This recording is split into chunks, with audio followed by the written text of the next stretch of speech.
ধর্ম।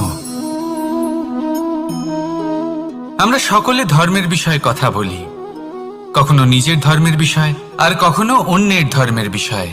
কখনো আমরা অধর্ম দেখলে সেই বিষয়ে কথা বলি।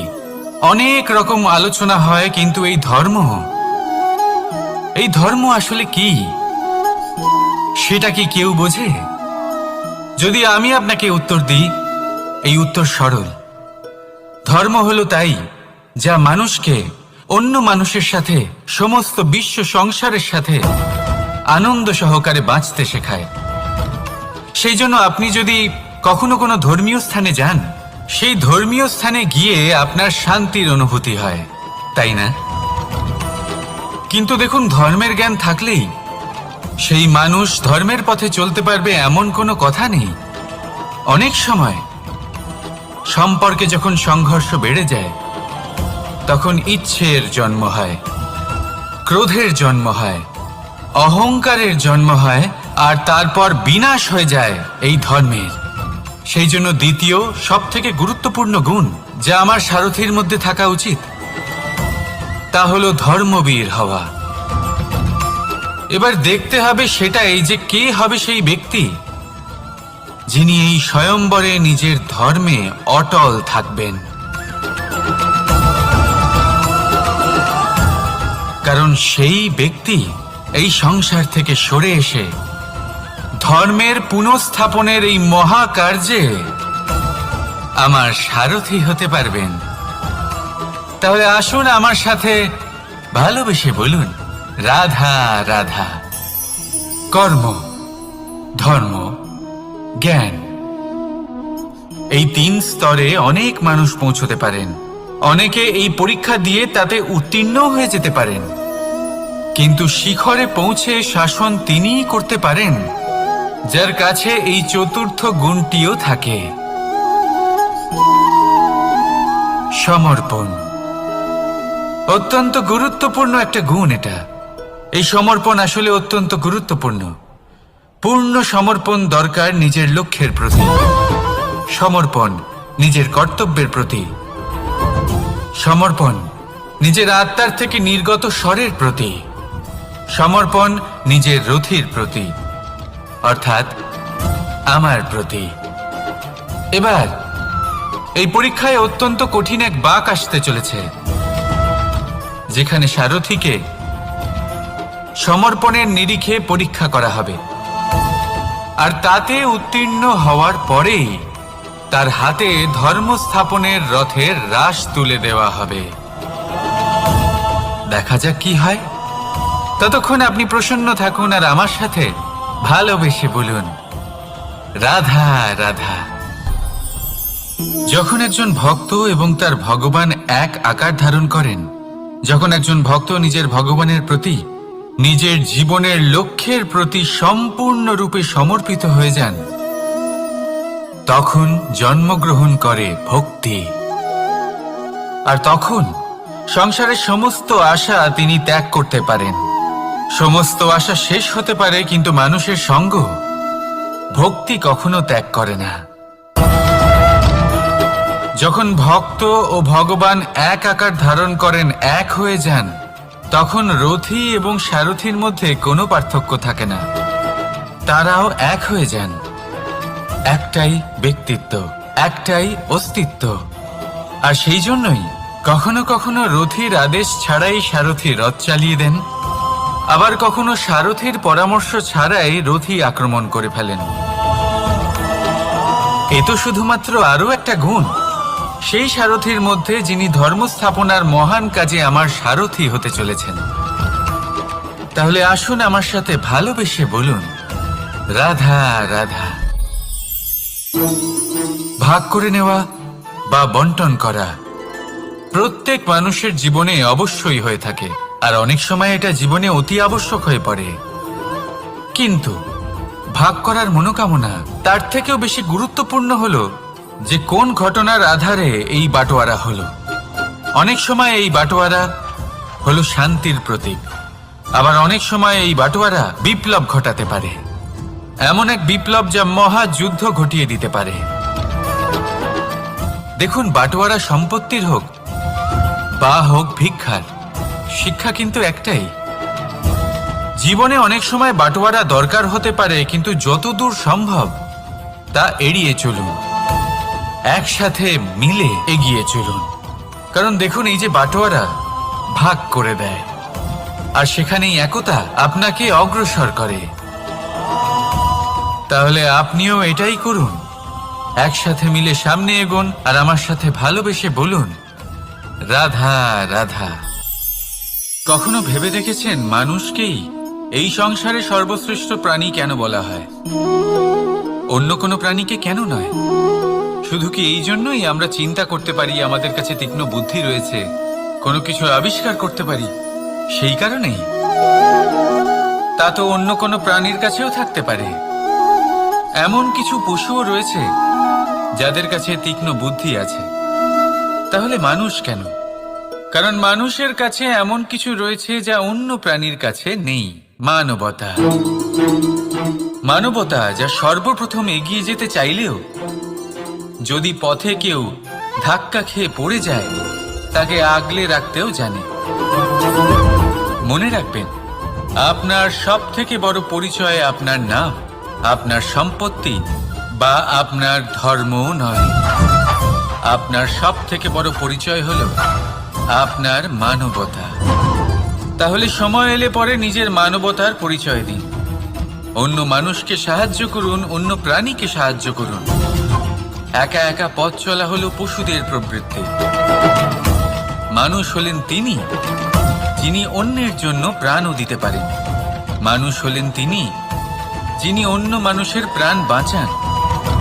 সেই মানবতাকে জাগিয়ে তুলুন, আর এই জীবন বাঁচতে শুরু করুন। আর হ্যাঁ, আমার সাথে ভালোবেসে বলুন, রাধা রাধা। এই সংসারে মাতা পিতা তার সন্তানকে সব থেকে বড় উপহার কি দিতে পারে? বৈভব, সুযোগ সুবিধা, বাড়ি, নাকি আশেপাশের পরিবেশ? এই সংসারে মাতা পিতা তার সন্তানকে সব থেকে বড় উপহার শিক্ষা দিতে পারেন, কিন্তু তার জন্য সময়ের প্রয়োজন হয়। এবার এই সময় অত্যন্ত অদ্ভুত। সময়ের ধারণা সবার রয়েছে। কখনো কখনো কিছু কঠিন সময় বরদানের মতো আমাদের সম্মুখে আসে।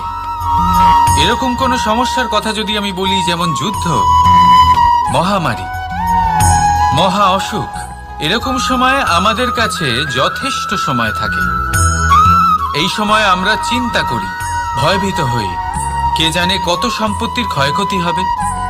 এবার এই সময় কিভাবে কাটিয়ে ওঠা যায়? অশুভ চিন্তা তার মনের মধ্যে বাসা বাঁধে। সে বুঝতে পারে না সে কি করবে। আমি বলবো, চিন্তা ত্যাগ করুন, এই ভয়কে ত্যাগ করুন। আর মনে রাখুন একটা গুরুত্বপূর্ণ কথা, যে ঈশ্বর আপনাকে বরদান দিয়েছেন যাতে আপনি নিজের কর্তব্য পূর্ণ করতে পারেন। কর্তব্য, নিজের পরিবারকে সময় দেওয়া, নিজের সন্তানকে শিক্ষা দেওয়া। তাদের সাথে বসুন, কথাবার্তা বলুন, আলোচনা করুন। কিছু কথা তারা বলবে, কিছু আপনি বলবেন, কিছু আপনি শিখবেন, কিছু তারা শিখবে। তাদের সাথে খেলা করুন, তাদের সাথে পূর্বপুরুষের গল্প করুন। এইসব করলে তাতে না শুধু তাদের ভবিষ্যৎ উজ্জ্বল হবে, বরং আপনিও সন্তুষ্টি পাবেন। ভয়ভীত হবেন না। আজ বর্তমানে আপনি কি করতে পারেন যাতে আপনার বর্তমান সঠিক হবে এবং ভবিষ্যৎ উজ্জ্বল হবে, তাতে একাগ্র হন। সব কিছু শুভ হবে। রাধা রাধা। সকালে উঠে সবার আগে স্নান করেন। কেন? বুঝতেই পারে না। কেন কথায় কথায় বারান্দা উঠোন পরিষ্কার করা হয়? বুঝতেই পারে না। অনেক মানুষজন এটাকে ধার্মিক এবং অন্ধবিশ্বাস বলে, কিন্তু যদি আমি আপনাকে সত্যি কথা বলি, প্রত্যেক ধর্ম বিজ্ঞানসম্মত। প্রত্যেক কাজের পেছনে বৈজ্ঞানিক সত্যতা লুকিয়ে রয়েছে, কিন্তু প্রত্যেক মানুষ সেই নিয়ে কতটা ভাবেন, কতটা বোঝেন আর কি পদক্ষেপ নেন, তা হলো আলাদা এবং অত্যন্ত গুরুত্বপূর্ণ, কিন্তু তা হলো বিজ্ঞানসম্মত। আজও যখন আমি আগে বাড়ি যাই, মা সবার আগে আমার হাত পা ধুয়ে দেন, তারপর সবকিছু। তাই আপনি পরিচ্ছন্ন থাকুন, তাহলে আপনি সুস্থ থাকবেন। তখনই আপনার মনে ভক্তিভাব আসবে, তখনই এই সমগ্র সংসারকে সামলানোর শক্তি অর্জন করতে পারবেন। তাহলে পরিচ্ছন্ন থাকুন, সব ভালো থাকবে। রাধা রাধা। মানুষের জীবনে স্বচ্ছতার একটা আলাদা গুরুত্ব আছে। যদি আপনি নিজেকে স্বচ্ছ রাখেন তাহলে আপনার নিজেরও ভালো লাগবে, সামনের ব্যক্তিরও ভালো লাগবে, একটা অন্যরকম প্রভাব পড়বে। কিন্তু একজন শ্রেষ্ঠ ব্যক্তি কিভাবে হয়ে ওঠা সম্ভব? যার মধ্যে গুণ আছে, শিক্ষা আছে, শুভ চেতনা আছে, যিনি সৎকর্ম করেন। কিভাবে হব সেই ব্যক্তি যার মধ্যে জ্ঞান আছে? শুধুমাত্র স্বচ্ছ থাকলে তো তা হওয়া সম্ভব নয়। প্রথমে আপনাকে বুঝতে হবে যে মানুষের মধ্যে 4টি মূল তত্ত্ব আছে। প্রথম হলো তার শরীর, যার দ্বারা উনি যে কোনো কর্ম করে থাকেন। দ্বিতীয় তত্ত্ব হলো তার মন, যার দ্বারা কোনো কর্ম করার জন্য সে নিজেকে প্রেরণা দিতে থাকে। তৃতীয় তত্ত্ব হলো বুদ্ধি, যে কর্ম আমরা করতে চাই, যে লক্ষ্যে আমরা পৌঁছতে চাই, সেটা আমরা কিভাবে কোন পথে করব সেটা স্থির করা যায় বুদ্ধি দিয়ে। আর চতুর্থ তত্ত্ব হলো আত্মা। আত্মা হলো এমন এক তত্ত্ব যার কোনো সমাপ্তি নেই। আত্মা হলো অজয়। কিন্তু এরও শুদ্ধিকরণের প্রয়োজন হয়। এই 4টি তত্ত্বের শুদ্ধিকরণ করতে থাকুন, এদের নির্মল রাখুন, শুদ্ধ রাখুন। এবং এটা কিভাবে হবে? শুভ চেতনা দ্বারা, জ্ঞানের দ্বারা, এবং সবথেকে বেশি গুরুত্বপূর্ণ প্রেমের দ্বারা। আসুন আমার সাথে ভালোবেসে বলুন, রাধা রাধা।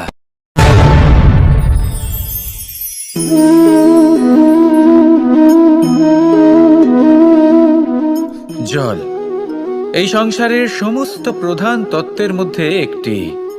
এই জল যে কোনো জ্বালা দূর করে, আগুনকে নিভিয়ে দেওয়ার ক্ষমতা রাখে, অবিরল অবিচল ভাবে প্রবাহিত হতে পারে, একে কেউ বাধা দিতে পারে না। এর পথে বাধা সৃষ্টি করলে নিজের পথ নিজেই খুঁজে নেবে, বা সে নিজেই নিজের পথ বানিয়ে নেবে, কিন্তু কখনো থামবে না। এই জল হলো মহান, আর এর একটা মহান গুণ আছে, এর নিজস্ব কোনো রং নেই। কিন্তু যখন মেঘ থেকে বৃষ্টিরূপে পৃথিবীতে ঝরে পড়ে, তখন সমস্ত সংসারকে রঙিন করে তোলে।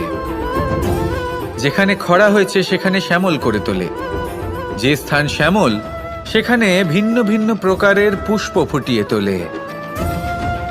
এই জল, এই জলের মতন আমাদের হতে হবে। ওর যেমন কোনো রং নেই, আমাদেরও যেন কোনো অহংকার না থাকে।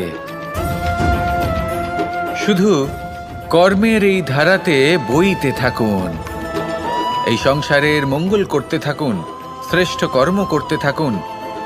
এই সংসারকে এটা বলার কোনো প্রয়োজন নেই যে আপনি কে।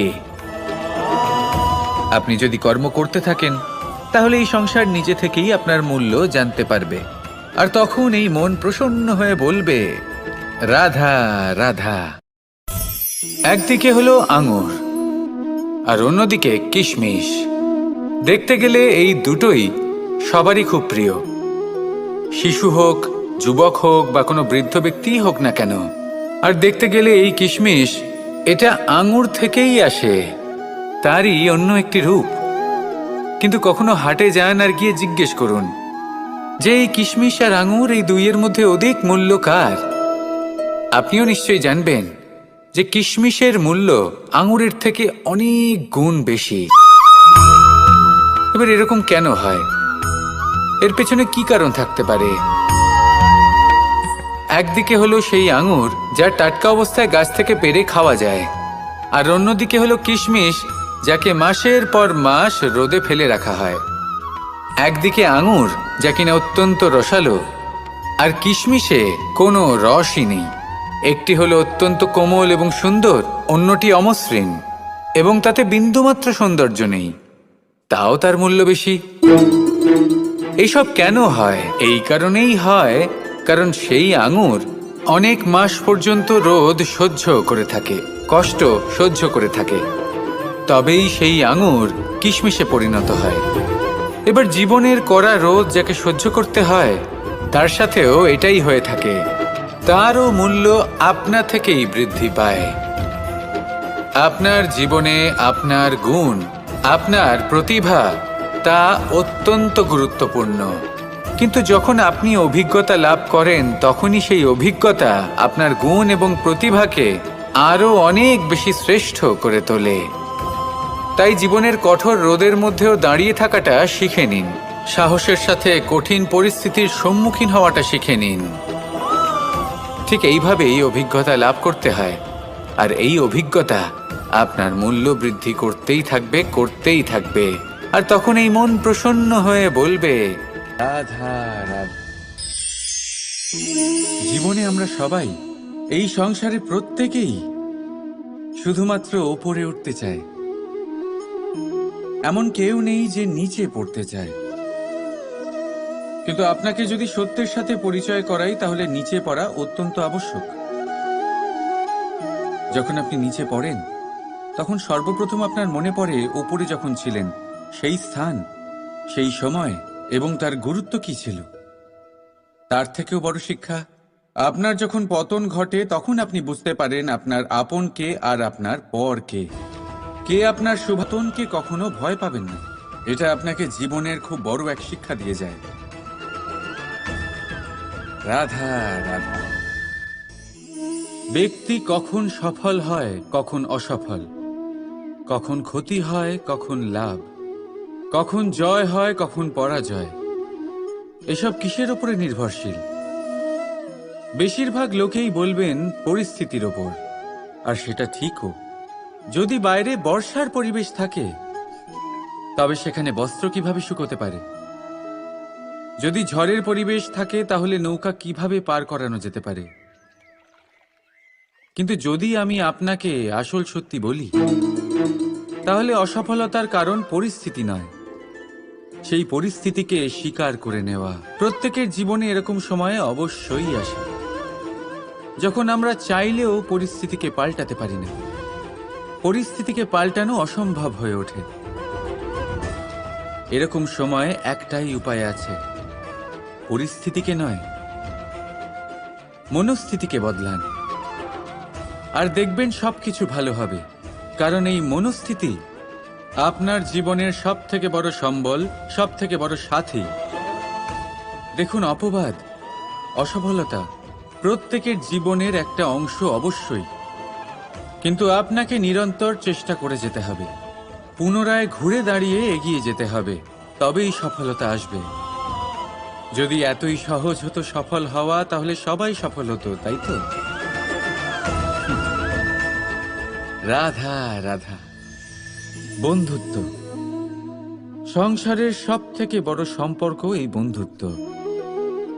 জীবনে মা, বাবা, ভাই, বোন, এইসব সম্পর্ক আমরা বাঁচতে পারি না, কারণ এগুলি আমরা জন্মের সাথেই পাই। কিন্তু বন্ধুত্ব একটাই এমন সম্পর্ক যেটা আমরা বাছাই করতে পারি, যা আমরা বানাই, যা আমরা এগিয়ে নিয়ে যাই। তাই এই বন্ধুত্ব নিয়ে গর্ব করুন। যাকে আপনি বন্ধু বেছেছেন, তাকে নিয়ে গর্ব করুন। যদি আপনারা দুজনে একসাথে থাকেন, তাহলে সেটা নিয়ে গর্ব করুন। যদি আপনার বন্ধু জীবনে এগিয়ে যায়, সফলতা পায়, তাহলে গর্ব করে বলুন, এই সফল মানুষটি আমার বন্ধু। যদি তাহলে আসুন আর আমার সাথে ভালোবেসে বলুন, রাধা রাধা। আমরা সকলে পরিশ্রম করি, আর তার ফলও আমরা ভোগ করি। কিন্তু অনেক সময় এরকম হয় যে পরিশ্রম আমরা করি, কিন্তু বাহবা অন্য কেউ পেয়ে যায় বা অন্য কেউ নিয়ে যায়। এবার এই সময় আমরা নিরাশ হয়ে পড়ি, হতাশ হয়ে পড়ি। তারপর কাজে আমাদের একটুও মন বসে না। আমরা আমাদের পূর্ণ যোগদান করা বন্ধই করে দিই। চিন্তা করতে থাকি যে পুনরায় যদি এরকম পরিশ্রম করি, আর পুনরায় সেই পরিশ্রমের বাহবা অন্য কেউ নিয়ে যায়, তাহলে সেই পরিশ্রম করেই বা কি লাভ? আর তার পরিণাম, এই সংসার আপনাকে নিকৃষ্ট মনে করতে শুরু করে। এবার আপনি জিজ্ঞেস করবেন, এরকম সময় কি করা উচিত? আপনাকে একটা কথা বলে রাখি, যে যদি আপনি এই নিয়ে চিন্তাই না করেন যে আপনার পরিশ্রমের বাহবা অন্য কেউ পেয়ে যাবে, তাহলে আপনি এই সংসারে মহান থেকে মহানতর কাজ করতে পারবেন। প্রত্যেকবার নিজের থেকে ওপরে যেতে পারবেন। আর এই সিঁড়ি অনেক লম্বা। তাই মনে রাখবেন, যখন কোনো বাগানে ফুল ফোটে তাহলে লোকে মালিকে বাহবা দেয়, কিন্তু যখন সুগন্ধ বেরোয় তখন লোকে মালিকে নয়, সেই ফুলকে মনে রাখে। সেই জন্য নির্বিকার হয়ে চেষ্টা করতে থাকুন, পরিশ্রম করতে থাকুন। আপনি বাহবা অবশ্যই পাবেন। যদিও বা আপনাকে বাহবা দিতে লোকে ভুলে যায়, এই প্রকৃতি কখনো ভুলবে না। রাধা রাধা। দেখতে গেলে এই সংসার বড়ই সুন্দর, কিন্তু আসল সত্যি এটাই যে সংসারে সবকিছু নশ্বর। যেটা কাল ছিল তা আজ নেই, যা আজ আছে তা কাল ছিল না, আর যা আজ আছে তা কালও থাকবে না। প্রত্যেক মানুষকেই যথাসময়ে কালের কাছে মাথা নত করতে হয়। এই রূপের বিনাশ করে বার্ধক্য, প্রাণের বিনাশ করে মৃত্যু, আলস্য, ঈর্ষা ধর্মের বিনাশ করে, আর ক্রোধ বিনাশ করে সম্পর্কের। কিন্তু এরকম একটা অনুভূতি আছে যা একাই সমস্ত গুণ বিনাশ করতে সক্ষম হয়, আর সেটা হলো অহংকার। তাই জ্ঞানকে নিজের কাছে আসতে দিন, কিন্তু অহংকারকে কখনোই নয়। কারণ যদি এই অহংকার আপনার কাছে চলে আসে, তাহলে জীবনে যা কিছু আপনি অর্জন করেছেন, তা সে গুণ হোক বা হোক ধন, সে বন্ধু হোক বা হোক আনন্দ, সবকিছু শেষ হয়ে যাবে। রাধা রাধা। এই পাথর দেখতে পাচ্ছেন আপনি? কত গোল, কতটা চকচকে। বাচ্চাদের অনেক সময় এটা নিয়ে খেলতে ভালো লাগে, আর কেনই বা লাগবে না? কতটা সুন্দর আর মসৃণ এটা। কিন্তু আপনি কি কখনো ভেবে দেখেছেন এই পাথর আগে কি ছিল? কোনো বিশাল আকার পর্বত, কোনো বিশাল আকার পাথরের একটা বড় ভেঙে যাওয়া অংশ বিশেষ, যেটা কোনোভাবে নদীতে পড়ে নদীর ধারার সাথে বইতে থাকলো। মাটির সাথে ঘর্ষণ হলো, বালির কণার সাথে ঘর্ষণ হতে থাকলো, আর তারপর ধীরে ধীরে এই আকার পেল। এবার আমরাও এই পাথরের মতোই আপনাকে জন্ম দিয়েছেন, কিন্তু আপনি নিজে নিজের ব্যক্তিত্বের রচয়িতা, আর আপনি তা রচনা করেন কঠিন পরিস্থিতির মুখোমুখি হয়ে, সংকটের ধারা পার করে। তাই আপনিও এই পাথরের মতো নিরন্তর চেষ্টা করতে থাকুন, নিজের অস্তিত্ব বজায় রাখুন, এই অস্তিত্বকে মহান করতে থাকুন, আর আমার সাথে ভালোবেসে বলুন রাধা রাধা। বর্ষাকালে যখন ভয়ানক বৃষ্টি হয়, তীব্র গতিতে যখন হাওয়া চলে, তখন আপনি নিশ্চয়ই দেখেছেন যে পাখিরা, যাদের বাসা মাঝে মাঝে ভেঙে পড়ে, নষ্ট হয়ে যায়। কিন্তু আপনি কি কখনো সেই পাখিদের বিলাপ করতে দেখেছেন? কখনো নয়। যখনই সেই বৃষ্টি থেমে যায়, তারা আবার একটু একটু করে খড়কুটো জোগাড় করে তাদের বাসা বানিয়ে ফেলে, নিজের সংসার সেই রকমই বানিয়ে দেয় যেমন আগে ছিল। এমন কেন? কারণ এই ঝড়ের তাণ্ডবের সাথে সেই পাখিদের কোনো বোঝাপড়া করারই নেই। তারা শুধু সেটাই করতে থাকে যেটা তাদের হাতে আছে, আর এটাই হলো সুখী জীবনের মূল মন্ত্র। যেটা আপনার হাতে নেই তা নিয়ে বিলাপ করে আপনার কোনো লাভ হবে না। মনোসংযোগ তাতেই করুন যা আপনার হাতে রয়েছে। যা বদলে গেছে তাকে আপনি আবার বদলাতে পারবেন না, কিন্তু যা আপনি বদলাতে পারবেন তাতে মনোসংযোগ করুন। এই জীবনে একটু ধনাত্মক হয়ে উঠুন, দেখবেন সব শুভ হবে। রাধা রাধা। ছোটবেলায় একটা জিনিস আমি কখনো বুঝে উঠতে পারিনি। আমি সবসময় আশ্চর্য হয়ে থাকতাম যে এটা কি করে সম্ভব হতে পারে। ব্যাপারটা ছিল এরকম, আমি আমাদের গোয়াল ঘরে দেখতাম ভিন্ন ভিন্ন রং রূপের গাভী। কারোর রং কালো তো কারোর রং সাদা, কেউ খয়েরি তো কারোর রং বাদামি। এবার আমি দেখতাম কারোর কারোর শিং বড় তো কারোর এত ছোট যে দেখাই যায় না। কোনো গাভী আকারে ছোট ছিল তো কেউ একটু বড়। কিন্তু যখন সেই সব গাভী দুধ দিত তখন আমি দেখতাম সেই সব দুধ সমান, রং সমান, স্বাদ সমান, গুণও সমান, আর সমান পুষ্টিও। এবার আমি এটা বুঝতে পারতাম না। আমার দৃষ্টিতে তো সমস্ত গাভী আলাদা আলাদা ছিল। আমি ভাবলাম আমি মাকে জিজ্ঞেস করি। মাকে জিজ্ঞেস করলাম। মা আমাকে বললেন, কানাই, রং রূপ পাল্টালেও গাভীদের বাস্তবিকতা তো পাল্টায় না। গাভী তো গাভীই থাকবে। এবার আমি এটা বুঝতে পারি না যে মানুষ এটা আত্মসাৎ কেন করতে পারে না।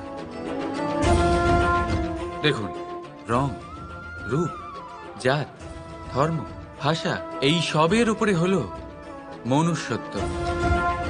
আর মনুষ্যত্বের একটাই ধর্ম, আর সেটা হলো প্রেম।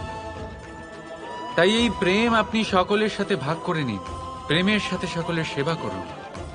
এই মনুষ্যত্বর অমৃত চেখে দেখুন, আর আপনি বুঝে যাবেন যে আমরা কেউ আলাদা আলাদা নই, আমরা সবাই সমান। রাধা রাধা। সাগর, কত বিশাল হয় এই সাগর! কি না করতে পারে এই সাগর! এক মুহূর্তের মধ্যে সব ধ্বংস করে দিতে পারে, প্রলয় ডেকে আনতে পারে, সংসার মুছে ফেলতে পারে। এই সাগর জীবন জ্যোতি নিভিয়ে দিতে পারে। কিন্তু এই সাগর যা মেটাতে পারে না তা হলো একজন তৃষ্ণার্তের তৃষ্ণা। অন্যদিকে এই ঘোড়া, যা এতটাই ছোট যে গোপিনীরা একসঙ্গে অনেকগুলো নিয়ে চলতে পারে, কিন্তু এই ছোট ঘোড়া অনেকের তৃষ্ণা মেটাতে পারে। এবার বলুন, জল সাগরেও আছে, আবার এই ঘোড়াতেও। তাহলে পার্থক্য কোথায়? এখানে পার্থক্য হলো তাদের আচরণের মধ্যে। একজন মাটির মধ্যে মিষ্টি জল ধরে রাখে তো আরেকজন নিজের নোনা জলের আঘাতে যে কাউকে মাটিতে মিশিয়ে দিতে পারে। আপনি কি হতে চাইবেন? সাগরের নোনা জল হয়ে কারোর আশা চূর্ণ বিচূর্ণ করে দিতে, নাকি মিষ্টি জলের ঘোড়া হয়ে কারোর তৃষ্ণা মেটাতে? সিদ্ধান্ত আপনার। রাধা রাধা। কতবার এমন হয়, আপনি কোনো কাজ করার জন্য কাউকে দায়িত্ব দেন, কিন্তু সেই ব্যক্তি সেই কাজ সম্পন্ন করতে পারে না, অসম্পূর্ণ রেখে দেয়, অথবা ঠিকভাবে করতে পারে না। এবার এই পরিস্থিতিতে কি হয়? আপনি ক্রুদ্ধ হয়ে যান, তার উপরে আপনি রেগে যান, তাকে তিরস্কার করেন, আর তারপরে সেই কাজ সম্পন্ন করতে আপনি নিজেকেই নিযুক্ত করেন, আর শেষ পর্যন্ত সেই কাজ সম্পন্ন হয়েই যায়। এবার এই বিষয়ে সমস্যা সেই ব্যক্তির চেষ্টায় নয়, সমস্যা আপনি যে সেই ব্যক্তিকে ভরসা করলেন তার ছিল। আমরা অন্যের প্রতি ভরসা করাকে প্রথম পদক্ষেপ বানিয়ে নিই, আর নিজের উপরে বিশ্বাসকে শেষ সম্বল। কিন্তু তার বদলে এটাই হওয়া উচিত যে নিজের উপরে ভরসাকে আমরা প্রথম পদক্ষেপ বানাই, তাকে নিজের সহায় মানতে হবে। যদি আপনি এমন করেন তাহলে পরিণাম আরো সুখকর, আরো আনন্দদায়ক হবে। তাই মনে রাখবেন, এই সংসারে আপনার সব থেকে বড় ভরসা আর কেউ নেই। এই সংসারে আপনার সব থেকে বড় রক্ষাকর্তা আর কেউ নেই, বরং আপনি নিজেই। রাধা রাধা। আসুন আপনাকে একটা প্রশ্ন করছি, সোনা আর লোহার মধ্যে তফাৎ কি? এবার বেশিরভাগ লোকের উত্তর এটাই হবে যে সোনা বহুমূল্য, সোনার মূল্য লোহার থেকে অনেক বেশি। এটা ঠিক, কিন্তু আমাদের এটা ভোলা ঠিক হবে না যে সোনা আমাদের সাজগোজের কাজে লাগে, আমাদের আরো বেশি সুন্দর দেখায়। অন্যদিকে লোহা সেই সৈনিকদের ঢাল ও তলোয়ার হয়ে তাদের রক্ষা করে যারা আমাদের প্রাণকে রক্ষা করেন। এই সৈনিক না থাকলে আমাদের প্রাণও থাকবে না। এবারে বলুন, সোনার মূল্য বেশি হওয়াতে কি লোহার মূল্য কমে যায়? কখনোই নয়। ঠিক সেইভাবে এই জীবনে আপনি যতই চেষ্টা করুন, কিছু না কিছু এমন থেকে যাবে যা আপনি কখনোই পাবেন না। আর সেই কারণে নিজেকে অক্ষম মনে করা অনুচিত। হতে পারে আপনার কাছে সেই গুণ আছে যেটা সংসারে আর কারোর কাছে নেই। সেই গুণটাকে চিনুন, সেটাকে বাড়ান আর সেটাকে ব্যবহার করুন। তাই মনে রাখবেন, সংসারে প্রত্যেকটা ব্যক্তি বিশেষ হয়, আর এই সংসারে সবাই সবকিছু পায় না। নিজেই দেখে নিন, সোনাকে যে দোকানে সাজিয়ে রাখা হয় সেই দোকানের তালা লোহা দিয়ে তৈরি হয়। রাধা রাধা। সংসারে সব থেকে বেশি দামি কি, সব থেকে বেশি মূল্যবান কি? কেউ বলবে সোনা, কেউ বলবে রত্ন, কেউ বলবে মুক্ত, কেউ বলবে মানিক। এগুলো কতটা মূল্যবান? ধরুন, কিছু সোনার মুদ্রা দিয়ে আমরা মুক্ত কিনতে পারি, কিছু মুক্ত দিয়ে একটা মানিক, কিছু মানিক দিয়ে কিনতে পারি একটা হীরে। কিন্তু এই জগতের সমস্ত ধন খরচ করেও একটা জিনিস আমরা কিনতে পারবো না, আর তা হলো একটা মুহূর্ত। কি হলো? সত্যি সামনে এসে গেল। সত্যি হলো এটাই যে জগতে সব থেকে বেশি মূল্যবান সময়। সেই সময় যেটা আমরা এমনি নষ্ট করে দিই, অকাজে, কখনো কোনো আশাতে, কখনো শোক করে, কৃতজ্ঞতার হাসি ফুটিয়ে। রাধা রাধা। সূর্য এই সংসারে সব থেকে বেশি তেজস্বী এই সূর্য, সব থেকে বেশি উজ্জ্বল, সব থেকে বেশি শক্তিশালী। কিন্তু আপনি কি কখনো সূর্যোদয় দেখেছেন? এই শক্তিশালী সূর্য কিভাবে উদয় হয়? লাল রঙের আভার সাথে, সৌম্যতার সাথে, শান্তির সাথে উদয় হয়। কখনো সূর্যাস্ত দেখেছেন? সেই লাল রঙের আভা, সেই সৌম্যতা, সেই একই শান্তি। আর এটাই একজন মহান ব্যক্তিত্বের গুণ। যখন জীবনে উত্থান ঘটে তখনও অহংকার করেন না, সৌম্যতা বজায় রাখেন। আবার যখন মুহূর্ত অবশ্যই চলে যাবে। রাধা রাধা। কখনো কখনো আমরা সেই পরিস্থিতিতে ফেসে যাই যখন আমাদের মনে হয় যে আমাদের নতুন কিছু একটা করতে হবে, কিন্তু আমরা করতে পারি না।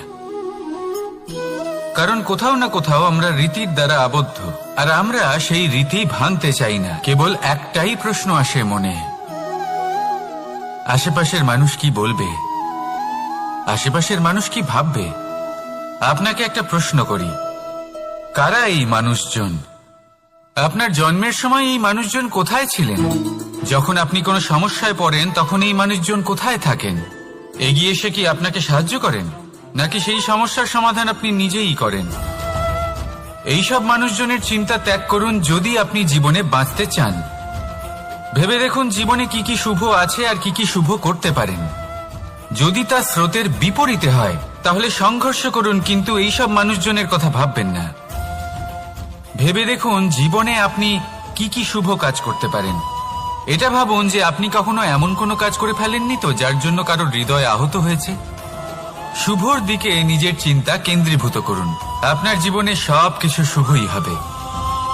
তাহলে আসুন আমার সাথে ভালোবেসে বলুন, রাধা রাধা। আজকাল আপনি দেখে থাকবেন যে মা বাবা শুধুমাত্র সন্তানকে ভালোবাসেন তা নয়, তাদের মোহেও জড়িয়ে পড়েন। বিদ্যালয় যখন পাঠান তখন সমস্ত সুযোগ সুবিধা দিয়েই পাঠান। চেষ্টা করেন যে সবসময় যেন সন্তান তাদের চোখের সামনেই থাকে। কিন্তু ভুলে যান এক অত্যন্ত গুরুত্বপূর্ণ কথা, যে সন্তানকে এক নতুন দৃষ্টিভঙ্গি দেওয়াই হলো ওনাদের কর্তব্য। সেই জন্য পুরাতন কালে শিষ্যদের গুরুকুলে পাঠানো হতো, বাড়ির থেকে দূরে। কারণ বাড়ি ছেড়ে যাওয়া এক সন্তানের জন্য, এক শিষ্যের জন্য অত্যন্ত শুভ লক্ষণ হয়। যখন সে বাড়ির থেকে দূরে, গৃহস্থের থেকে দূরে থাকবে, তখন এই সংসারকে সে এক নতুন দৃষ্টিভঙ্গি দিয়ে দেখবে, পরখ করবে, বুঝতে পারবে, আর সবকিছু নিজে থেকেই শিখে যাবে কখন আক্রমণ করতে হয়, কখন পিছু হটতে হয়, কিভাবে এই সংসারের সম্মুখীন হতে হয়। আর এটা আপনার দৃষ্টি ওকে শেখাতে পারবে না, ওর অভিজ্ঞতা ওকে শেখাতে পারবে। তাই মনে রাখবেন, যদি আপনি চান যে আপনার সন্তানের বিকাশ হোক, তাহলে অনেক সময় ওকে নিজের থেকে দূরে নিয়ে যেতে হয়। যদি মোহে আবদ্ধ থাকেন তাহলে ওর বিকাশ কখনোই হবে না। তাহলে আসুন আমার সাথে ভালোবেসে বলুন, রাধা রাধা। কখনো কখনো মানুষ মনে করেন যে সে নিজেই সব থেকে বেশি শক্তিশালী, তিনি হলেন জ্ঞানী। দেখুন, এটা ভালো ব্যাপার যে আপনার মধ্যে শক্তি আছে, জ্ঞান আছে, আর এটা শুধু আপনার জন্য নয়, এই সমস্ত সমাজের জন্য, দেশের জন্য, সমগ্র পৃথিবীর জন্য অত্যন্ত আবশ্যক। কিন্তু এই কথাটাও বোঝা অত্যন্ত আবশ্যক যে এই জ্ঞান যেন কখনো অহংকার না হয়ে ওঠে। যখন মানুষের মধ্যে জ্ঞান থাকে তখন সে রাম হয়ে ওঠে। রাম, যিনি সমুদ্রের বুকে সেতু বানিয়েছিলেন, বানর সেনার দ্বারা রাক্ষস রাজকে পরাজিত করেছিলেন, আর চিরকালের জন্য সবার কাছে আদর্শ হয়ে উঠেছিলেন। আর যদি মানুষের মনে অহংকার জন্মায়, তাহলে সে রাবণ হয়ে ওঠে। দেশে বিদেশে যতই খ্যাতি থাকুক না কেন, সে রাক্ষস হয়ে ওঠে, নিজের সাথে সাথে সমস্ত কুলের বিনাশ করে বসে। এবার জ্ঞান নাকি অহংকার, আপনার কি চাই সেই সিদ্ধান্ত আপনার, আর আপনার এই সিদ্ধান্তই নিশ্চিত করবে যে আপনার কর্ম কি হবে, আর আপনার এই কর্মই নিশ্চিত করে দেবে আপনার প্রারব্ধ কি হবে। তাহলে শুভ কর্ম করুন আর আমার সাথে ভালোবেসে বলুন, রাধা রাধা। কর্ম এবং ফল। মানুষের স্বভাব হলো এটাই যে তিনি নিজের প্রত্যেক পরিশ্রমের প্রতিফল প্রার্থনা করেন। বেশিরভাগ সময় এই ফলাফলের চিন্তা করতে করতে, কল্পনা করতে করতে উনি কর্ম করতে থাকেন, যে আমি এই কাজটা করলে এই ফল পাবো। সেই সব কল্পনা করতে থাকেন যা না তার হাতে আছে, না আছে অধিকার, আর না আছে নিয়ন্ত্রণ। উনি শুধু নিজের কর্ম করতে পারেন। উনি কি ফল পাবেন তা তার হাতে কখনোই নেই। তাই আপনিও শুধুমাত্র কর্ম করতে থাকুন, ফলের চিন্তা করবেন না। মনে রাখবেন, শিকড় এবং শাখা যেভাবে একে অপরের সাথে জড়িয়ে, সেইভাবেই একে অপরের সাথে জড়িয়ে কর্ম এবং ফল। যেরকম কর্ম আপনি করবেন, সেরকম ফল আপনি অবশ্যই পাবেন। তাই এই ফলের আশায় কর্মের সময় কখনোই নষ্ট করবেন না, কারণ যে ব্যক্তি সময় নষ্ট করেন, সময় সেই ব্যক্তিকে অবশ্যই নষ্ট করে দেয়। কর্ম করুন নিঃস্বার্থভাবে, ফলের চিন্তা করবেন না, আর আমার সাথে ভালোবেসে বলুন, রাধা রাধা। কর্ম এবং ফল। দেখতে গেলে এই সমস্ত ব্রহ্মাণ্ড এই দুইয়ের মাঝেই স্থির হয়ে আছে।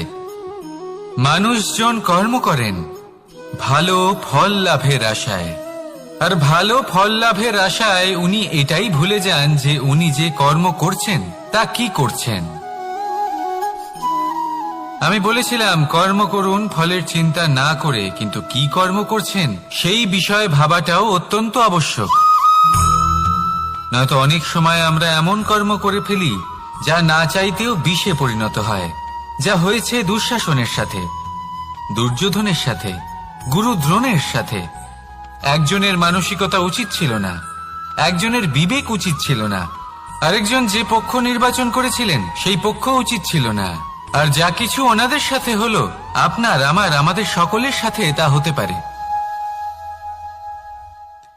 আমি বলেছিলাম কর্ম করুন, ফলের চিন্তা করবেন না, কিন্তু এই কর্মের বিষয়ে বিচার করে দেখাটাও ততটাই আবশ্যক।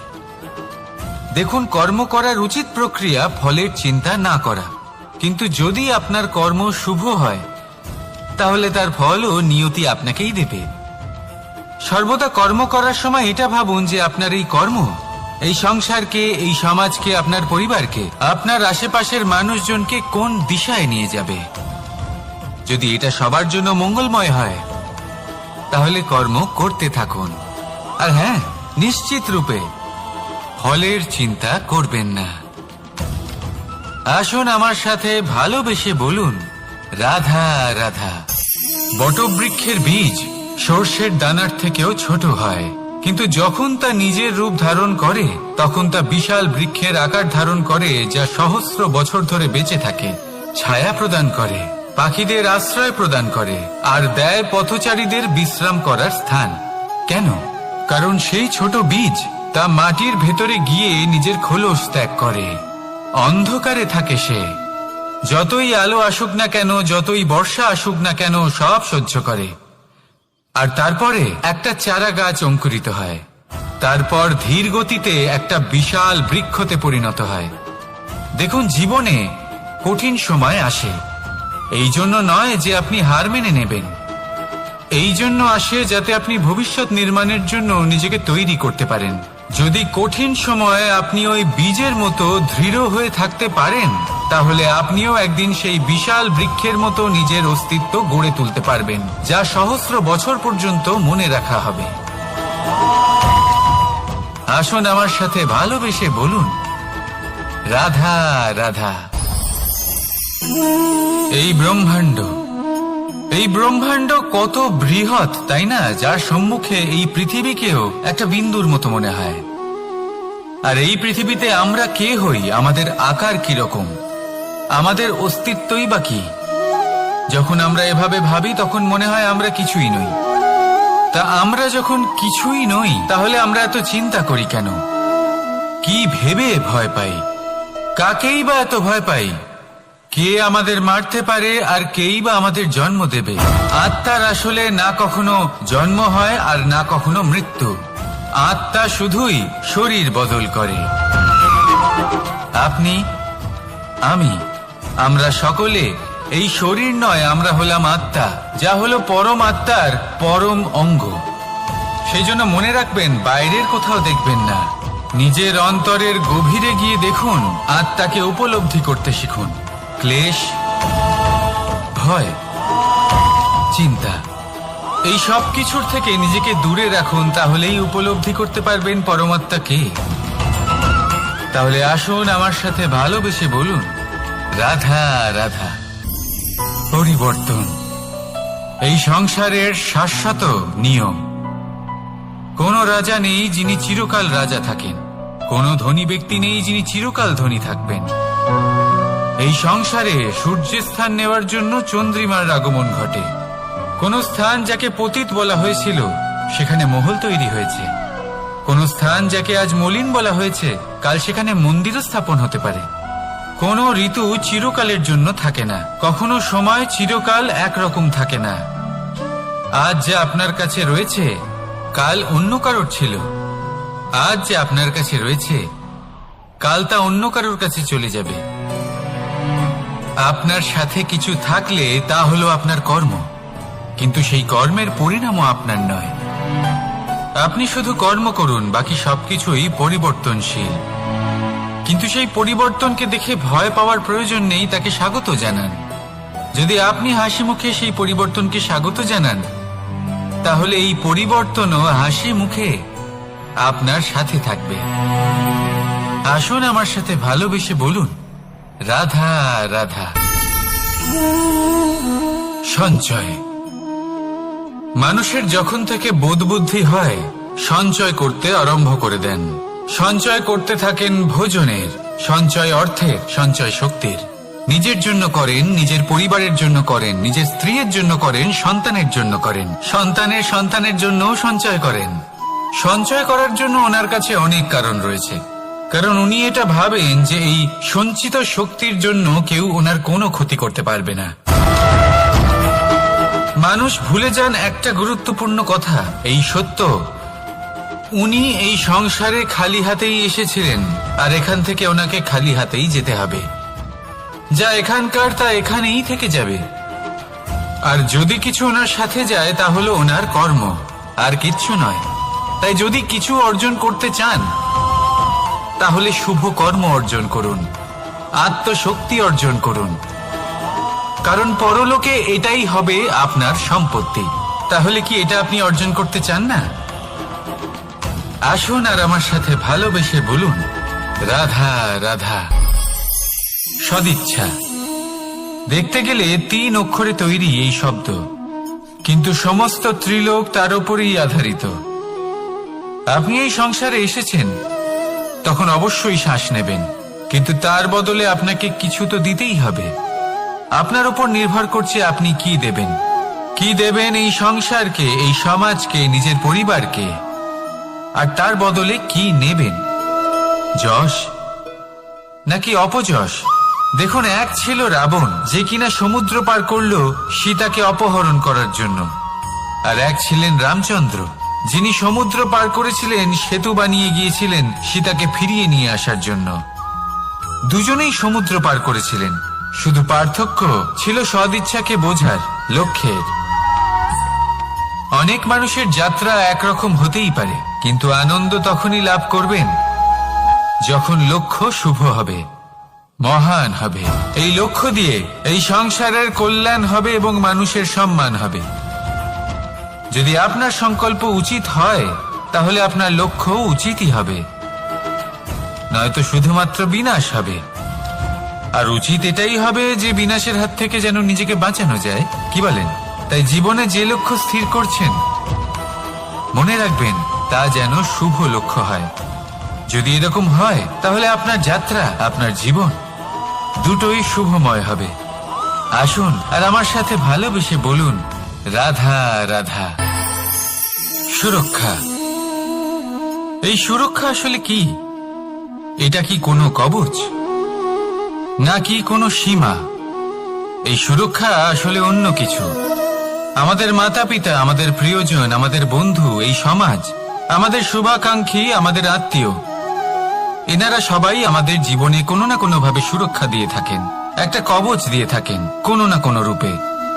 কিন্তু দেখতে গেলে আমাদের পরাক্রমের পথে, আমাদের বীরত্বের পথে, আমাদের সাহসের পথে এই সুরক্ষাই সব থেকে বড় বাধা হয়ে দাঁড়ায়।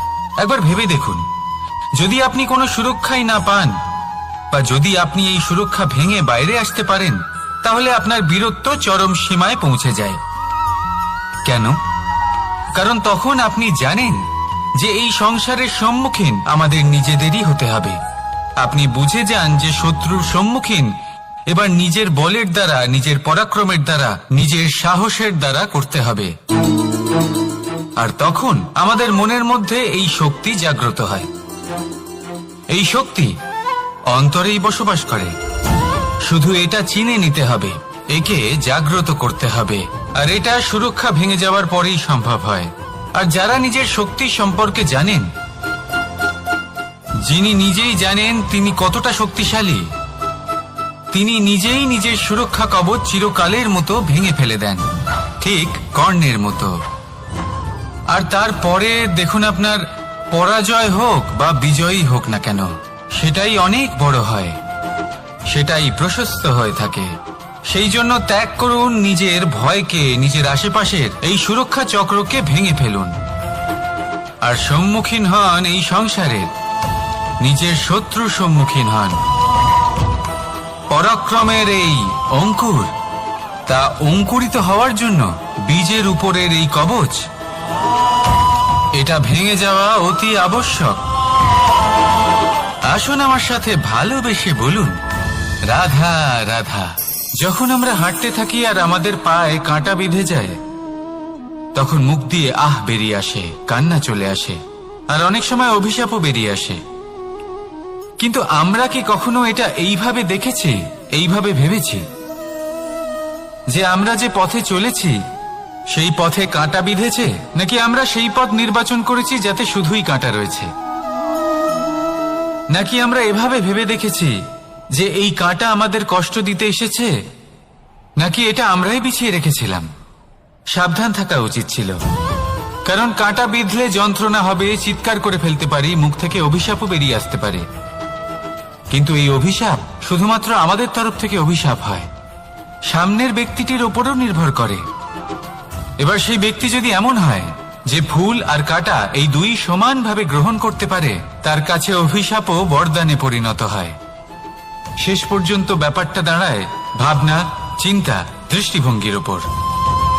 কারণ আপনার এই ভাবনাই সত্যি হয়ে সামনে আসে। সেই জন্য এই ভাবনা, চিন্তা, মানসিকতাকে গুরুত্ব সহকারে দেখবেন। এই বিবেচনা নিয়ে বিবেচনা করতে শিখুন। আমার কথার অর্থ হলো যে জীবনে যখন এরকম কিছু একটা ঘটবে তখন ভেবে দেখুন যে এরকম কেন হলো। আপনি কি এমন কোনো কর্ম করেছিলেন যার কর্মফল এটা? এমন কোনো কাজ যা অনুচিত ছিল, অসত্য ছিল, যা অভদ্রতার কারণ ছিল? ভেবে দেখা প্রয়োজন। দেখুন, ইচ্ছে হলো আপনার যে আপনি কি করতে চান। ভাবনা আপনার, সত্য আপনার, জীবন আপনার, সিদ্ধান্ত আপনার। আসুন আর আমার সাথে ভালোবেসে বলুন, রাধা রাধা।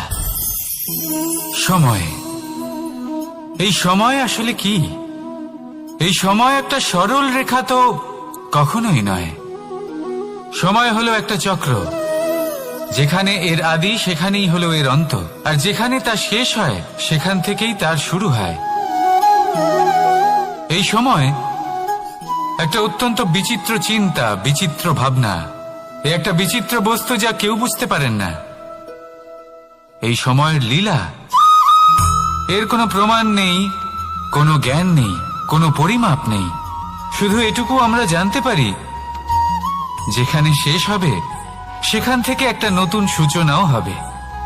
যা আজ আপনার কাছে আছে কাল অন্য কারোর কাছে যাবে, তারপরে তার কাছ থেকেও অন্য কারোর কাছে যাবে, তারপরে তার থেকেও ছিনিয়ে নেওয়া হবে।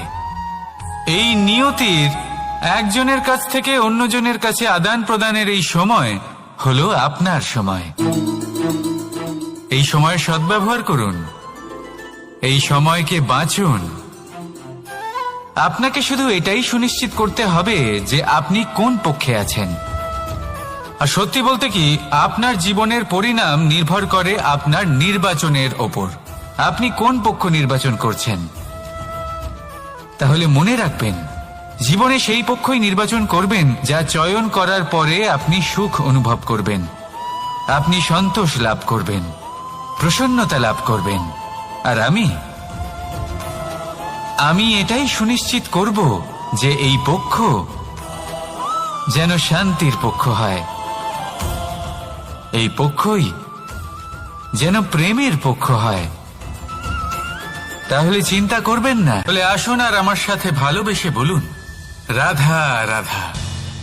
দৃষ্টি আর দৃষ্টিভঙ্গি, এই সমগ্র লীলা হলো এই দুইয়ের। বিচিত্র হতে পারে, কিন্তু এটাই সত্যি। এবার আপনাকে একটা উদাহরণ দিয়ে বোঝাই। অনেক সময় আপনি কোনো ব্যক্তিকে এটা বলতে শুনবেন যে আমি আমার নিজের উপরে গর্ব করি, আমি নিজেকে নিয়ে গর্ব করি, আমি খুব ভালোভাবে আমার মা বাবার সেবা করি, ওনাদের আমি সবসময় সুখী রাখি, ওনাদের আমি একটা বাড়ি দিয়েছি, সকল সুখ সুবিধা দিয়েছি, ওনাদের জীবনে প্রত্যেক জিনিস দিয়েছি আর দেব যা তাদের প্রয়োজন। এবার আমাকে বলুন যে আপনি কে হন। আপনি হলেন সেই বীজ যা আপনার মাতা পিতা রোপণ করেছেন। আপনার মা বাবাই আপনাকে এই সংসারে জন্ম দিয়েছেন। এবার এইসব কথার কি তাৎপর্য? এই হলো সেই ব্যক্তির দৃষ্টিভঙ্গি। এবার দেখা যাক এই প্রকৃতি আমাদের কি শেখায়। কখনো কোনো গাছকে দেখবেন, যখন সেই গাছে ফল আসে, সে মালিকে এটা বলে না যে দেখো আমি তোমাকে ফল খেতে দিচ্ছি। সেই বৃক্ষ এটা বলে না যে দেখো আমি তোমায় আহার করতে দিচ্ছি, কারণ ও জানে যে এটা হলো সেই মালির পরিশ্রম, এটা হলো তারই কর্মের ফল, আর এটা তারই পাওয়া উচিত। সে বলে যে তোমার জিনিস তোমাকেই অর্পণ করলাম, এ আমার জিনিস নয়। ও জানে সেই মালির গুরুত্ব আসলে কি। এটা হলো তার দৃষ্টিভঙ্গি। সেই জন্য আপনি জীবনে কোন ব্যক্তির মধ্যে, কোন পশু পাখির মধ্যে, কোন প্রাণীর মধ্যে, কোন পরিস্থিতিতে, কোন আবেগের মুহূর্তে কি দেখতে পাচ্ছেন, সেটা আপনার দৃষ্টিভঙ্গির উপরে নির্ভর করছে। তাই নিজের মনে ধন্যাত্মক ভাব জাগ্রত করুন, শুভ চিন্তা নিয়ে আসুন। এই ভাবনাই সত্য হয়ে সামনে আসবে। এই দৃষ্টিভঙ্গি এমন হয়ে যাবে যে আপনার জীবনে সবকিছুই শুভ হবে। তাহলে আসুন আর আমার সাথে ভালোবেসে বলুন, রাধা রাধা, প্রতিশোধ, অথবা কাউকে দুঃখ দেওয়ার ভাবনা। যদি এটা আপনার মনে থাকে তাহলে আপনি নিজের মনেই যন্ত্রণার একটা বিশাল বৃক্ষ রোপণ করছেন, এটা মনে রাখবেন। কারণ কাউকে দুঃখ দেবার এই ভাবনা, এটা হলো সেই বীজ যা আপনার মনেই পতিত হবে, আপনার মনেই অঙ্কুরিত হবে, আর আপনার মনেই একটা বিশাল বৃক্ষরূপে বেড়ে উঠবে। জীবন আপনার, কর্ম আপনার, কাউকে দুঃখ দেবার ভাবনা আপনার ছিল, এই বৃক্ষ হলো আপনার, তাই এর ফলও আপনিই পাবেন, যা গ্রহণও আপনাকেই করতে হবে। মনে রাখবেন, যে মানুষ এটা ভাবে যে আমি ওকে দুঃখ দেব, ওকে কষ্ট দিতে চাই আমি, সেই মানুষই দুঃখ আর কষ্ট পেয়ে থাকে। যদি সেই জায়গায় আপনি এটা ভাবেন যে আমি কাউকে সুখী করে তুলতে চাই, কাউকে সুখ প্রদান করতে চাই, তাহলে তারও বীজ আপনার মনেই রোপণ হবে, বৃক্ষে পরিণত হবে, যার ফলও আপনিই পাবেন। এখানে বিষয়টা হলো শুধু মানসিকতার চিন্তা, যা সত্য হয়ে আপনার সামনে আসে। তাহলে এই মানসিকতা শুভ করুন, সবার জন্য মঙ্গল কামনা করুন। অন্যের মনে আপনার জন্য ভালো চিন্তা থাকুক বা না থাকুক, আপনি সবার জন্য শুভ চিন্তা করে কর্ম করতে থাকুন, তাহলে আপনার সাথেও ভালোই হবে। তাহলে আসুন আর আমার সাথে ভালোবেসে বলুন, রাধা রাধা। সুখ আর অভিজ্ঞতা, এই দুই জীবনে একসাথে কখনোই আসে না। মনে রাখবেন, যেখানে সুখ থাকে সেখানে অভিজ্ঞতা থাকে না, আর যখন এই সুখ আমাদের জীবন থেকে দূরে চলে যায়, তখন আমাদের জীবনে আসে এই অভিজ্ঞতা। পরমাত্মা, প্রকৃতি, নিয়তি এই অভিজ্ঞতাকে আমাদের জীবনে পাঠান, যাতে আমরা একটা অত্যন্ত গুরুত্বপূর্ণ শিক্ষা, একটা জ্ঞান প্রাপ্ত করতে পারি। এই অভিজ্ঞতা আমাদের শেখায় যে অতীতে এমন কি হয়েছিল যা আমাদের করা উচিত হয়নি। আমাদের শেখায় ভবিষ্যতে এমন কি আছে যা আমাদের করা উচিত আর কি করা উচিত নয়। দেখতে গেলে এই অভিজ্ঞতা আমাদের সেই শিক্ষা দেয় যার জন্য আমরা সুখের দিকে উচিতভাবে অগ্রসর হতে পারি। সেই জন্য জীবনে যখনই দুঃখ আসবে, দুঃখের এই সময় আসবে, তখন হতাশ হবেন না। বোঝার চেষ্টা করুন এই পরিস্থিতি কেন এসেছে, কি শিক্ষা দিতে এসেছে। যদি আপনি সেই জ্ঞান লাভ করেন, সুখের পথে অগ্রসর হন, তাও উচিত রূপে, তাহলে এই অভিজ্ঞতার উদ্দেশ্য পূরণ হয়ে যায়। তাহলে আসুন আর আমার সাথে ভালোবেসে বলুন, রাধা রাধা। জীবনে শিখরে পৌঁছানোর জন্য মানুষের কি প্রয়োজন হয়ে থাকে? সিঁড়ির। কিন্তু তাও প্রত্যেক মানুষ, প্রত্যেক ব্যক্তি শিখরে পৌঁছতে পারেন না। এর কারণ কি? কারণ একটা হতে পারে যে মানুষ কল্পনা করতে থাকেন কিন্তু সিঁড়ি খুঁজে পান না। কিছু মানুষ খুঁজে নেন কিন্তু তা পেয়ে এতটাই প্রসন্ন হয়ে যান যে তারপর আর কোনো কর্মই করেন না। খুব সোজা ব্যাপার। অনেক মানুষ সিঁড়ি খুঁজে পান না, আর যদি পেয়েও যান তাও যতক্ষণ না তাতে চড়ছেন সেই শিখরে পৌঁছবেন কি করে? যতক্ষণ না আপনি পরিশ্রম করছেন, যতক্ষণ না সেই সিঁড়িতে আপনি চড়ছেন, যতক্ষণ না ক্লান্ত হচ্ছেন, আপনার পায়ে হাঁটুতে ব্যথা না হচ্ছে, ততক্ষণ এই শিখরে পৌঁছানোর সৌভাগ্য লাভ করতে পারবেন না। তাহলে কল্পনার সাথে কর্ম করুন, পরিকল্পনার সাথে পরিশ্রম করুন, সব কিছু পাবেন। আসুন আমার সাথে ভালোবেসে বলুন, রাধা রাধা। সমস্যা, কঠিন সময়, সংকট, বিপদ কার জীবনে নেই? প্রত্যেকের জীবনে আছে। কিন্তু আমাকে একটা কথা বলুন, যদি নৌকায় ঢেউকে ভয় পেতে শুরু করে তাহলে সাগর পার করবে কে? কখনো কোনো ছোট্ট পিঁপড়েকে দেখেছেন যে আকারে হয়তো ছোট হতে পারে কিন্তু বড় শিক্ষা দিয়ে যায়?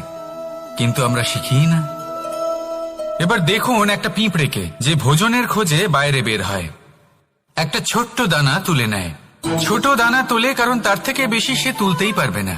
সে দানা নিয়ে চলতে শুরু করে, কোনো দেওয়ালে উঠে পড়ে, আবার পড়েও যায়। সেই দানা দূরে কোথাও একটা পড়ে যায়, তা আবার খোঁজে, তুলে নেয়, আবার চলতে থাকে। পড়ে যায় আবার ওঠে, পড়ে যায় আবার ওঠে। সেই দানাটা রেখে দেয়, আবার বেরিয়ে পড়ে ভোজনের খোঁজে। পরিশ্রম করতে থাকে কিন্তু হার মানে না। এই শিক্ষাই তো আমাদের প্রাপ্ত করতে হবে। নিরন্তর পরিশ্রম আর নির্ভীক হয়ে কর্ম করে যেতে হবে। এটাই হলো সাফল্যের মাধ্যম। এটাই হলো জয়ের মন্ত্র, অচ্যুত অজয় অস্ত্র। তাহলে আসুন আর আমার সাথে ভালোবেসে বলুন, রাধা রাধা। আমরা সকলে চাই আমাদের জীবনে সাফল্য আসুক। আমরা চাই যে এই সংসারে আমাদের খ্যাতি ছড়িয়ে পড়ুক। আমরা চাই যেন আমরা আলোচিত হই। কিন্তু শুধু চাইলেই কি যায় আসে? যদি এই সংসারে আলোচিত হতে হয় তাহলে পরিচিত হতে হবে পরিশ্রমের দ্বারা। যতক্ষণ না আপনারা পরিশ্রমের সাথে পরিচিত হবেন, সাফল্যের সাথে পরিচিত হবেন না। সংঘর্ষ করতে হবে প্রতিদিন, প্রতি বছর। জীবনের সব পরিস্থিতিতেই হয়তো নতুন নতুন বাধা আসবে, নতুন নতুন বিঘ্ন ঘটবে। কিন্তু এটা আবশ্যক নয় যে সমস্ত বিঘ্ন বিনাশের জন্য আসবে। কিছু বিঘ্ন আপনার পথ প্রশস্ত করার জন্য আসবে, আপনার পথ পরিষ্কার করার জন্য আসবে। যদি আপনাকে উদাহরণ দিই, যখন বন্যা আসে, বাড়ি ঘর ভেসে যায়, তখন আমরা হতাশ হয়ে পড়ি, আমরা দুঃখী হয়ে পড়ি। কিন্তু সেই বন্যাই আমাদের সেই ধরিত্রীকে এত উর্বর করে তোলে যে সেই উর্বর অংশ কাজে লাগিয়ে আমরা সেরকম আরো 10টা বাড়ি বানাতে পারি। তাহলে ধন্যাত্মক থাকুন আর যে কোনো সংঘর্ষের জন্য প্রস্তুত থাকুন। জীবনে অনেক দূর যেতে পারবেন। তাহলে আসুন আমার সাথে ভালোবেসে বলুন, রাধা রাধা। জীবনে কখনো কখনো আমরা সেই পরিস্থিতিতে ফেসে যাই যখন আমাদের মনে হয় যে আমাদের নতুন কিছু একটা করতে হবে, কিন্তু আমরা করতে পারি না। কারণ কোথাও না কোথাও আমরা রীতির দ্বারা আবদ্ধ, আর আমরা সেই রীতি ভাঙতে চাই না। কেবল একটাই প্রশ্ন আসে মনে, আশেপাশের মানুষ কি বলবে, আশেপাশের মানুষ কি ভাববে। আপনাকে একটা প্রশ্ন করি, কারা এই মানুষজন? আপনার জন্মের সময় এই মানুষজন কোথায় ছিলেন? যখন আপনি কোনো সমস্যায় পড়েন তখন এই মানুষজন কোথায় থাকেন? এগিয়ে এসে কি আপনাকে সাহায্য করেন, নাকি সেই সমস্যার সমাধান আপনি নিজেই করেন? এইসব মানুষজনের চিন্তা ত্যাগ করুন যদি আপনি জীবনে বাঁচতে চান। ভেবে দেখুন জীবনে কি কি শুভ আছে আর কি কি শুভ করতে পারেন। যদি তা স্রোতের বিপরীতে হয় তাহলে সংঘর্ষ করুন, কিন্তু এইসব মানুষজনের কথা ভাববেন না। ভেবে দেখুন জীবনে আপনি কি কি শুভ কাজ করতে পারেন। এটা ভাবুন যে আপনি কখনো এমন কোনো কাজ করে ফেলেননি তো যার জন্য কারো হৃদয় আহত হয়েছে। শুভর দিকে নিজের চিন্তা কেন্দ্রীভূত করুন, আপনার জীবনে সবকিছু শুভই হবে। তাহলে আসুন আমার সাথে ভালোবেসে বলুন, রাধা রাধা। আজকাল আপনি দেখে থাকবেন যে মা বাবা শুধুমাত্র সন্তানকে ভালোবাসেন তা নয়, তাদের মোহেও জড়িয়ে পড়েন। বিদ্যালয় যখন পাঠান তখন সমস্ত সুযোগ সুবিধা দিয়েই পাঠান। চেষ্টা করেন যে সবসময় যেন সন্তান তাদের চোখের সামনেই থাকে। কিন্তু ভুলে যান এক অত্যন্ত গুরুত্বপূর্ণ কথা, যে সন্তানকে এক নতুন দৃষ্টিভঙ্গি দেওয়াই হলো ওনাদের কর্তব্য। সেই জন্য পুরাতনকালে শিষ্যদের গুরুকুলে পাঠানো হতো, বাড়ির থেকে দূরে। কারণ বাড়ি ছেড়ে যাওয়া এক সন্তানের জন্য, এক শিষ্যের জন্য অত্যন্ত শুভ লক্ষণ হয়। যখন সে বাড়ির থেকে দূরে, গৃহস্থের থেকে দূরে থাকবে, তখন এই সংসারকে সে এক নতুন দৃষ্টিভঙ্গি দিয়ে দেখবে, পরখ করবে, বুঝতে পারবে, আর সবকিছু নিজে থেকেই শিখে যাবে কখন আক্রমণ করতে হয়, কখন পিছু হটতে হয়, কিভাবে এই সংসারের সম্মুখীন হতে হয়। আর এটা আপনার দৃষ্টি ওকে শেখাতে পারবে না, ওর অভিজ্ঞতা ওকে শেখাতে পারবে। তাই মনে রাখবেন, যদি আপনি চান যে আপনার সন্তানের বিকাশ হোক, তাহলে অনেক সময় ওকে নিজের থেকে দূরে নিয়ে যেতে হয়। যদি মোহে আবদ্ধ থাকেন তাহলে ওর বিকাশ কখনোই হবে না। তাহলে আসুন আমার সাথে ভালোবেসে বলুন, রাধা রাধা। কখনো কখনো মানুষ মনে করেন যে সে নিজেই সব থেকে বেশি শক্তিশালী, তিনি হলেন জ্ঞানী। দেখুন, এটা ভালো ব্যাপার যে আপনার মধ্যে শক্তি আছে, জ্ঞান আছে, আর এটা শুধু আপনার জন্য নয়, এই সমস্ত সমাজের জন্য, দেশের জন্য, সমগ্র পৃথিবীর জন্য অত্যন্ত আবশ্যক। কিন্তু এই কথাটাও বোঝা অত্যন্ত আবশ্যক যে এই জ্ঞান যেন কখনো অহংকার না হয়ে ওঠে। যখন মানুষের মধ্যে জ্ঞান থাকে তখন সে রাম হয়ে ওঠে। রাম, যিনি সমুদ্রের বুকে সেতু বানিয়েছিলেন, বানর সেনার দ্বারা রাক্ষস রাজকে পরাজিত করেছিলেন, আর চিরকালের জন্য সবার কাছে আদর্শ হয়ে উঠেছিলেন। আর যদি মানুষের মনে অহংকার জন্মায় তাহলে সে রাবণ হয়ে ওঠে। দেশে বিদেশে যতই খ্যাতি থাকুক না কেন সে রাক্ষস হয়ে ওঠে, নিজের সাথে সাথে সমস্ত কুলের বিনাশ করে বসে। এবার জ্ঞান নাকি অহংকার, আপনার কি চাই সেই সিদ্ধান্ত আপনার, আর আপনার এই সিদ্ধান্তই নিশ্চিত করবে যে আপনার কর্ম কি হবে, আর আপনার এই কর্মই নিশ্চিত করে দেবে আপনার প্রারব্ধ কি হবে। তাহলে শুভ কর্ম করুন আর আমার সাথে ভালোবেসে বলুন, রাধা রাধা। কর্ম এবং ফল। মানুষের স্বভাব হলো এটাই যে তিনি নিজের প্রত্যেক পরিশ্রমের প্রতিফল প্রার্থনা করেন। বেশিরভাগ সময় এই ফলাফলের চিন্তা করতে করতে, কল্পনা করতে করতে উনি কর্ম করতে থাকেন যে আমি এই কাজটা করলে এই ফল পাবো। সেই সব কল্পনা করতে থাকেন যা না তার হাতে আছে, না আছে অধিকার, আর না আছে নিয়ন্ত্রণ।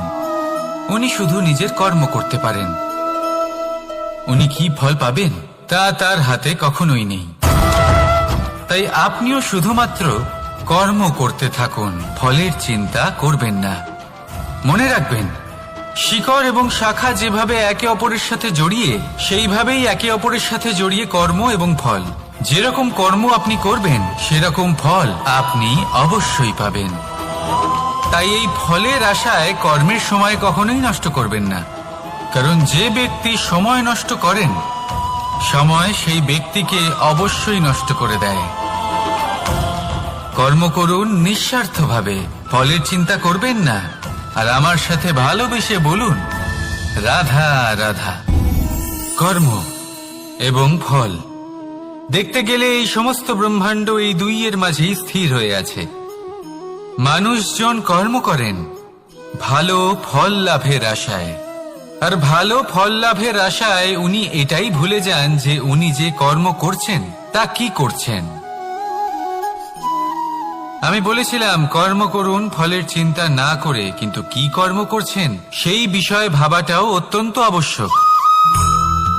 নয়তো অনেক সময় আমরা এমন কর্ম করে ফেলি যা না চাইতেও বিষে পরিণত হয়, যা হয়েছে দুঃশাসনের সাথে, দুর্যোধনের সাথে, গুরু দ্রোণের সাথে।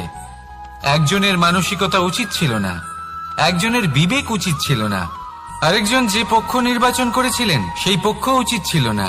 আর যা কিছু ওনাদের সাথে হলো, আপনার, আমার, আমাদের সকলের সাথে তা হতে পারে। আমি বলেছিলাম কর্ম করুন, ফলের চিন্তা করবেন না, কিন্তু এই কর্মের বিষয়ে বিচার করে দেখাটাও ততটাই আবশ্যক। দেখুন, কর্ম করার উচিত প্রক্রিয়া ফলের চিন্তা না করা, কিন্তু যদি আপনার কর্ম শুভ হয় তাহলে তার ফলও নিয়তি আপনাকেই দেবে। সর্বদা কর্ম করার সময় এটা ভাবুন যে আপনার এই কর্ম এই সংসারকে, এই সমাজকে, আপনার পরিবারকে, আপনার আশেপাশের মানুষজনকে কোন দিশায় নিয়ে যাবে। যদি এটা সবার জন্য মঙ্গলময় হয় তাহলে কর্ম করতে থাকুন। আর হ্যাঁ, নিশ্চিত রূপে ফলের চিন্তা করবেন না। আসুন আমার সাথে ভালোবেসে বলুন, রাধা রাধা।